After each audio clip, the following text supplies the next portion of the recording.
The night began with footsteps. They weren't hurried, nor were they hesitant.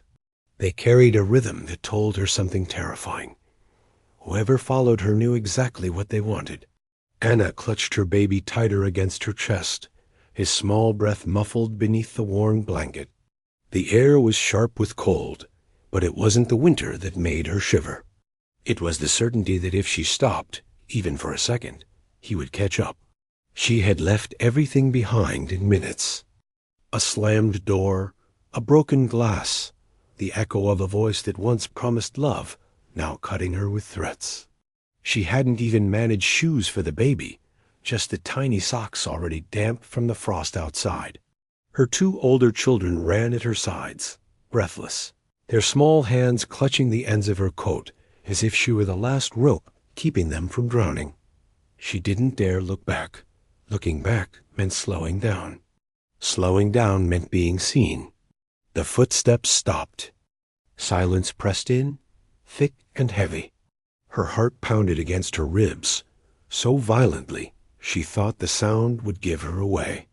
She crouched behind the shell of an abandoned shed, its wood warped and broken, and pressed her children close. The world around them was empty fields, faint outlines of houses far away, and a stretch of road that seemed endless. No cars, no voices. Just silence. Silence that could swallow them whole. "Mommy, I'm scared," whispered her daughter, the words trembling like a bird's wing. Anna pulled her close, kissing the top of her head, though her lips were cracked with fear. She didn't know where to go. She didn't know how far she could run.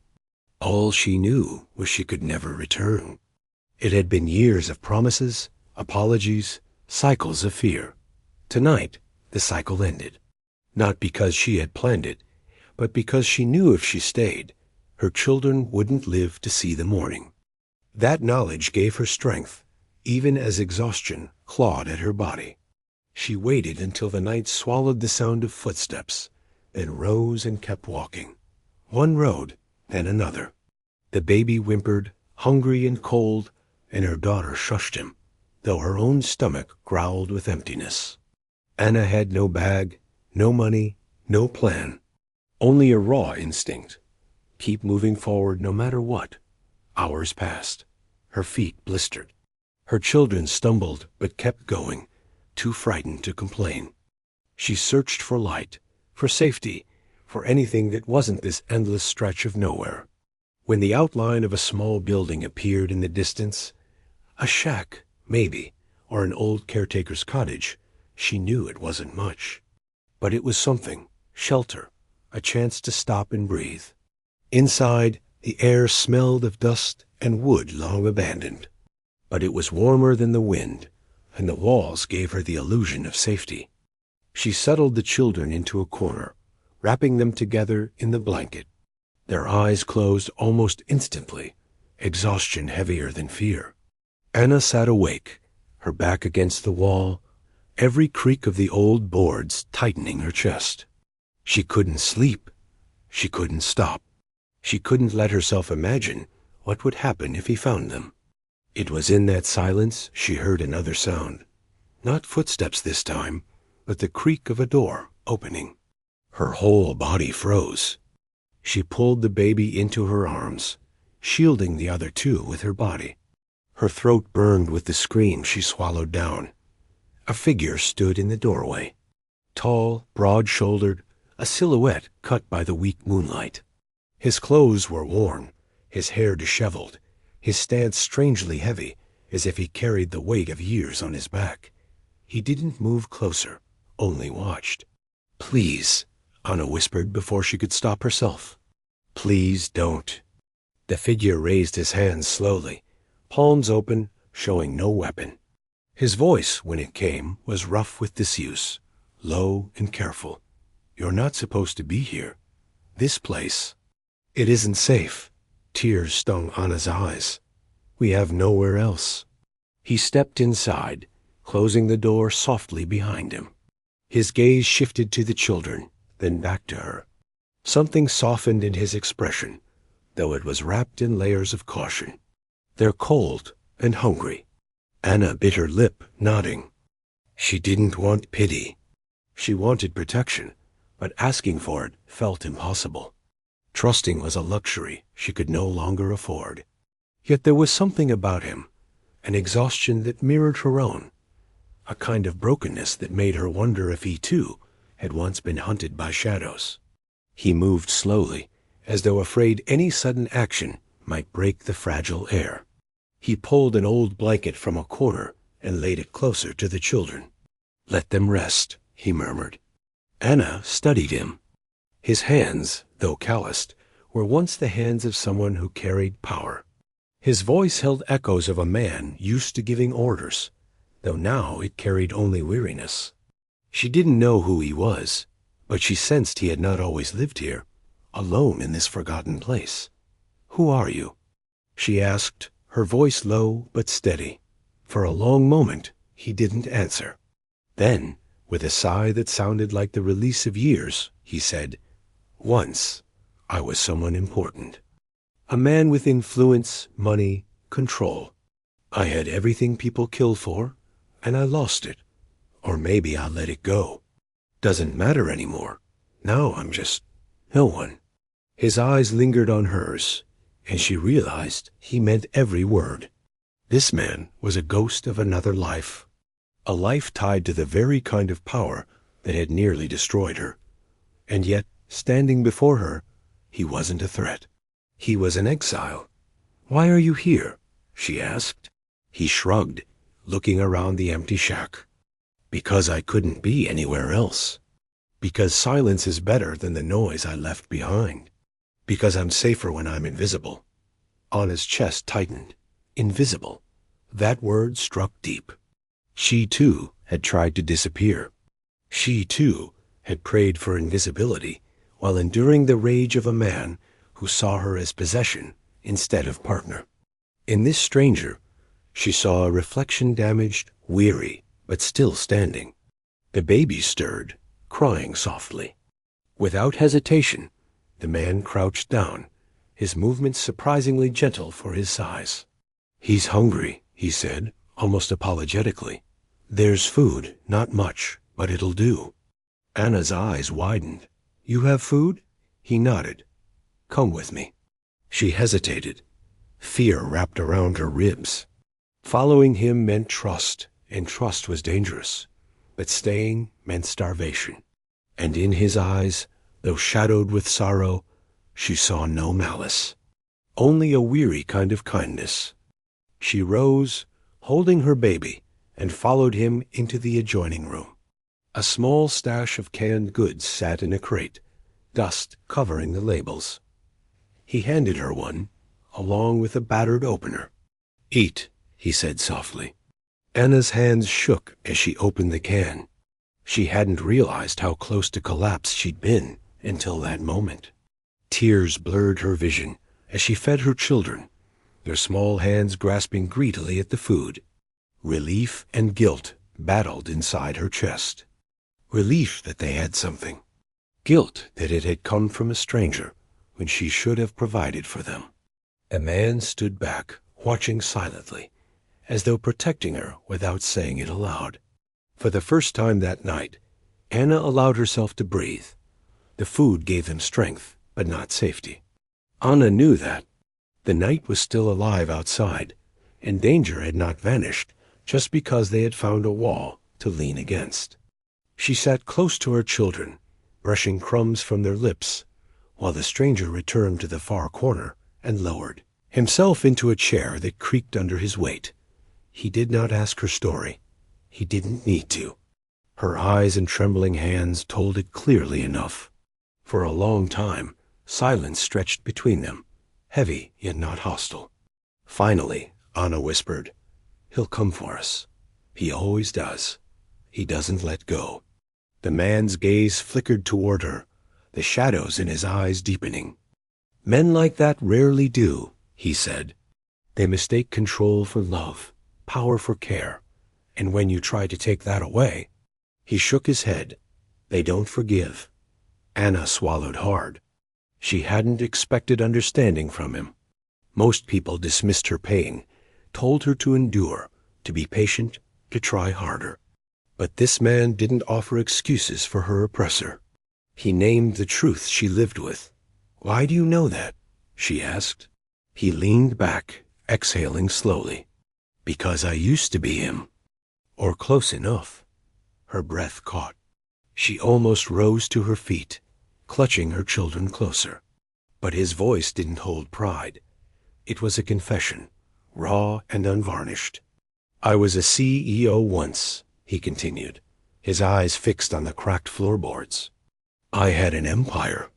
Companies, men at my command, a family who obeyed out of fear. I thought that was success, that the world owed me obedience because I had clawed my way to the top. I didn't raise my voice often, but when I did, people bent. And when they didn't, I broke them, or thought I did." Anna's heart pounded. He wasn't the same as the man she had fled, not exactly, but his words scraped against old wounds. What happened? He looked up at her, and for the first time, she saw the full weight of his shame. "My daughter left me. She said I was a monster, that the empire I built was made from silence and fear. She left, and I never saw her again. Then the company crumbled, investors turned, all eyes vanished. Money gone, family gone, and me? I was left with nothing but the echo of my own cruelty. So I came here, where no one remembers my name." Anna's throat tightened. She wanted to hate him for what he had been, but she couldn't ignore what he was now, a man broken enough to recognize his own sins. She wondered if her oppressor would ever know that kind of reckoning. She doubted it. Power had consumed him too deeply. "You're not him anymore," she said carefully. He gave a bitter smile. "No, but I carry him inside me.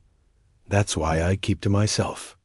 Better to hurt no one than risk becoming him again." The baby stirred in her arms, and she rocked him gently, thinking about the strange twist of fate that had led her here to a fallen titan, who now lived like a ghost. "Why are you helping us?" she asked. The man was quiet for a long time. When he finally spoke, his voice was rough.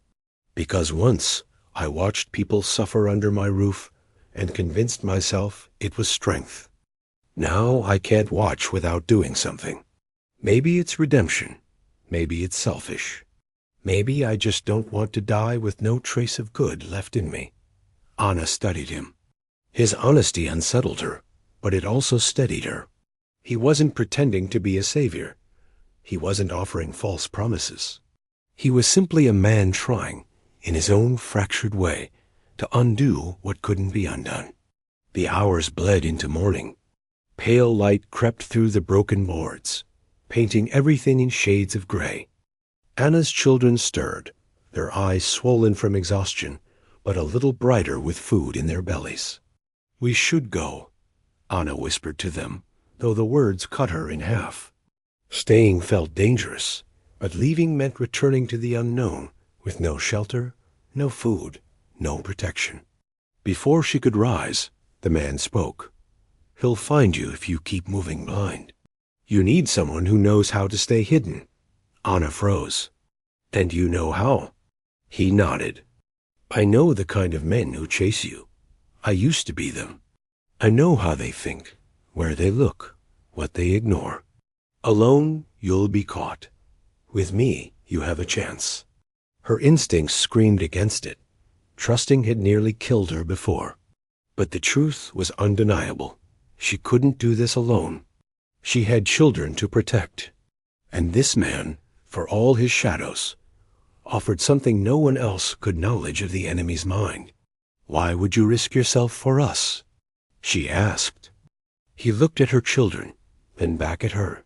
"Because if I can help them escape what I once created, maybe I'll finally be more than my past." Anna's chest tightened. The decision wasn't easy, but she saw something in his eyes that she hadn't seen in years. Not pity, not judgment, but recognition. She nodded slowly. "Then help us." Something shifted in him, a flicker of purpose where only emptiness had lived. He rose from his chair, his frame filling the room with a quiet authority. "First, you need rest, real rest, then we move at night. We don't leave tracks. We don't speak where echoes carry. And we never look back." The children curled against Anna, their trust blind and unconditional. She stroked their hair, whispering promises she prayed she could keep. For the first time, she didn't feel entirely alone. The day passed in uneasy silence. He left for hours, returning with firewood, a jug of water, and more cans. Anna wondered where he found them, but didn't ask. She knew some answers were better left unspoken. When night returned, they began their journey. The man led them through paths she never would have noticed, small trails hidden behind overgrowth, roads abandoned long ago. He walked with a precision that told her he had spent years learning how to disappear. But danger didn't vanish. Twice they heard vehicles on distant roads, the rumble of engines that made Anna's stomach twist. Once, in the middle of a field, a pair of headlights cut across the darkness, forcing them to drop to the ground, holding their breath until the lights passed. The children trembled, their fear raw, but Anna whispered comfort, her voice steady even when her heart shook. She had learned long ago that children believed what their mother's voice told them, even when she didn't believe it herself. By the time they reached another shack miles away, Anna's body ached from exhaustion. She collapsed inside, clutching her baby, while the older two curled beside her. The man remained standing by the door, his figure a silent guard. "You don't sleep?" she asked weakly. "Later," he murmured. "For now I watch." Anna closed her eyes. For the first time in years, she allowed herself to surrender, if only for a few hours. Somewhere deep inside, she knew this fragile alliance was dangerous, that trust could shatter, that safety was never permanent. But for this night, for this breath, she believed. And sometimes, a single night of belief was enough to keep moving toward another dawn. Morning came gray and brittle, the kind of light that made everything look hollow. Anna stirred first, her body aching, her arms numb from holding the baby all night. She turned her head slowly and saw the man still at the doorway, motionless, as if he hadn't moved at all. His eyes were open, fixed on the horizon, scanning for dangers only he could see. "You should rest," she whispered, careful not to wake the children. He shook his head. "I can't. Not until you're safe." Something in the way he said it unnerved her, but it also rooted her. He wasn't a savior, wasn't pretending to be. He was simply a man who knew too well what hunted them. And he had chosen to stand in the way. They moved again at dusk, their bodies shadows against the broken landscape. Each step carried the weight of desperation. Anna's children walked silently now, their small faces tight with determination. Fear had aged them in ways it should never have. And still they pressed on, because they trusted her. Because she was all they had. Hours into the night, the silence broke. The sound of an engine cut through the air, closer than before. Anna's chest tightened, panic flaring like fire in her veins. Her daughter clutched her hand, trembling. "They've found us," Anna whispered. The man's eyes narrowed. "Not yet, but they're close." He led them into the ruins of what looked like an old mill, its walls crumbling, but thick enough to muffle sound. He guided them to a corner, motioning for silence. Anna crouched with her children, holding her breath. The engine grew louder, then stopped. Doors slammed, voices, men. Anna's blood froze. She recognized one of the voices, deep and sharp, the one that had once whispered promises in her ear before turning to threats. The sound of it made her body want to collapse. A man crouched beside her, his presence steady and immovable. "He can't have you," he murmured, low enough only she could hear. "Not while I'm here," her heart pounded. "He'll kill you." "Maybe," he said, his eyes cold with resolve, "but he won't touch them." The footsteps drew closer. Anna held her children tighter, her breath shallow. The baby whimpered, and she pressed her lips to his head, praying the sound would go unheard. Then came the crack of boots against stone, the harsh beam of a flashlight slicing through the ruin. Her abuser's shadow stretched across the wall, long and monstrous. "There you are," he hissed, his voice dripping with triumph. "You thought you could run? You thought you could take what's mine?" Anna's body shook. Her oldest son clung to her, his small hands digging into her side. She couldn't move, couldn't speak. The years of fear wrapped chains around her throat. The man, the fallen CEO, the ghost who had taken them in rows to his full height. He stepped into the beam of the flashlight, his presence filling the space. "She isn't yours," he said, his voice calm but edged with steel. "She never was." Her abuser sneered. "And who the hell are you?" The man didn't flinch. "No one. And that's enough to stand against you." The two men faced each other, silence heavy between them. Anna's abuser was younger, stronger, burning with the arrogance of possession. But the man who had chosen to protect them carried something deeper, an emptiness forged into resolve, a knowledge of power's rot that no arrogance could pierce. "You don't want this fight," her abuser warned. "You don't know me." The man's eyes darkened. "I know you better than you think, because I was you, and I lost everything that mattered. Walk away now, or you'll lose too." But abusers don't walk away. They don't understand the language of loss until it burns them. With a roar, he lunged forward. The clash was brutal. Fists, grunts, the sickening thud of bodies against stone. Anna shielded her children's eyes, but she couldn't block out the sounds.